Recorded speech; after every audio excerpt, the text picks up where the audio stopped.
This is TWiT. Okay, so remember we had the big thing about the Surgeon General of the United States of America saying there should be warning labels on social media, and to which we thought that's terrible.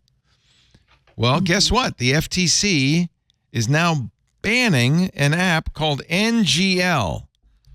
Not gonna lie. Not gonna lie. This is a digital platform that is being banned from serving users under 18 because of its ability to use artificial intelligence. Wait a minute. No, because they exaggerated their ability to use artificial intelligence to curb cyberbullying. Have you ever used NGL? Boy. Do you know NGL? I think it's like one of those apps that's kind of like Ask FM. I'm assuming it's one of those things where you can... Yeah, I think so. You can invite people to ask questions to you or comments anonymously. So it's basically just a cyberbullying app. The complaint alleges that NGL tricked users into paying for subscriptions by sending them computer-generated messages appearing to be from real people. And then, oh, this is so bad, saying, hey, for $10 a week, I can find out their real identity. Oh, no. They weren't real anyway. People who signed up received only hints of these identities, whether they were real or not, enforcers said. After users complained about the bait-and-switch tactic, executives at the company, this is from the FTC announcements, laughed off their concerns and referred to them as suckers. Okay, that's a great grift, though, is start an app where children basically open themselves up to either get bullied online by anonymous people or have confessions of love by anonymous people, and then be like, well, if you pay us $10 a month, we'll tell you who's bullying you or who likes you. And then they're like, ha, no, actually. Suckers! That's... You know what they deserve? They agreed to pay $5 million and stop marketing to kids and teens to settle the lawsuit, which also alleged the company that not only that, they violated privacy laws by collecting data from youths under 13 without parental consent. I feel like the headline kind of buries the lead here. Yeah. They didn't really ban the messaging app from doing anything. There was a settlement where they agreed to stop marketing to children. This is the Washington Post. Cristiano Lima Strong writing the piece, although I doubt he wrote the headline. Yeah, the headline's wrong. Probably not. The headline's wrong. It really is. These guys were scammers, and they got caught and got fined and said, okay, we won't market to kids anymore. Market in quotes. It does say that they will be required, as a part of the deal, they will be required to prevent users who indicate that they are under 18 from accessing the app. Not that that will really change I was about to say, much, I think that would be all of their users. Yeah. I mean, I know what NGL stands for, but I'm not going to use an app called NGL.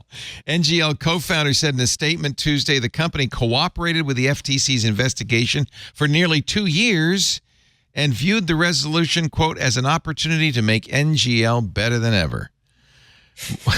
While we believe many of the allegations around the youth of our user base are factually incorrect, we anticipate the agreed-upon age gating and other procedures will now provide direction for others in our space and hopefully improve policies generally. Suckers. User base topped 200 million at their peak. At one point, the most downloaded product on the App Store. Back in 2022. You know why this was 2022? That's why it was popular. You were stuck at home. You couldn't really gossip about people in person. Yep. You can also market itself as a place where people can play games such as Never Have I Ever.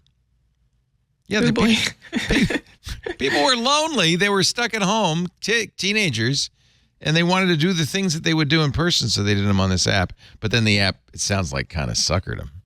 Jeez. In this case, it says that some of the fake messages that were supposedly coming from people's actual friends included, I know what you did. That's terrible. Oh, my God. That's a great phrase to just send people in messages randomly. Yeah. I know what you That's did. what people are going to do with all those phone numbers they got from Auntie. There you go. Start sending. You know, it does explain. There's been a real uptick in messages from people I don't know and numbers I don't know, like, how you doing, what's up, things like that. More. That's lately. really common for the romance scammers Yeah, it's the to do that. pig butchering. Yeah. Yeah, exactly.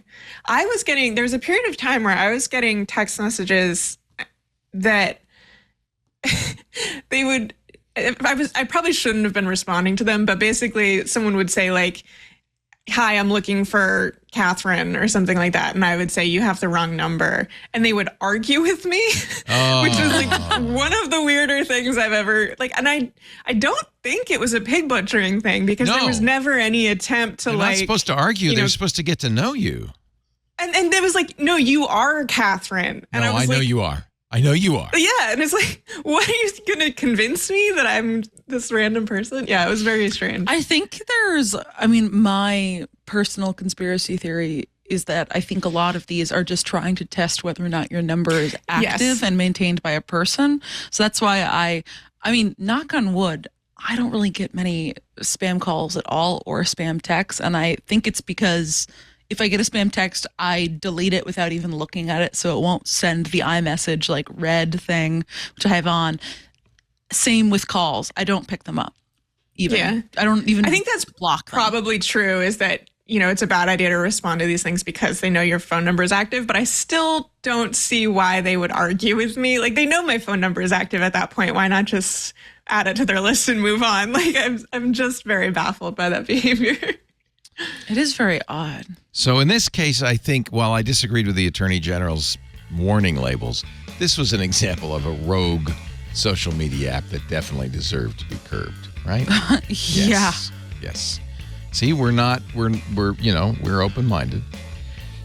Hey, it's Leo Laporte. I hope you enjoyed this little snippet from our show This Week in Google. For the full show, you can either go to our website, twit.tv/TWiG, or find TWiG in your favorite podcast client.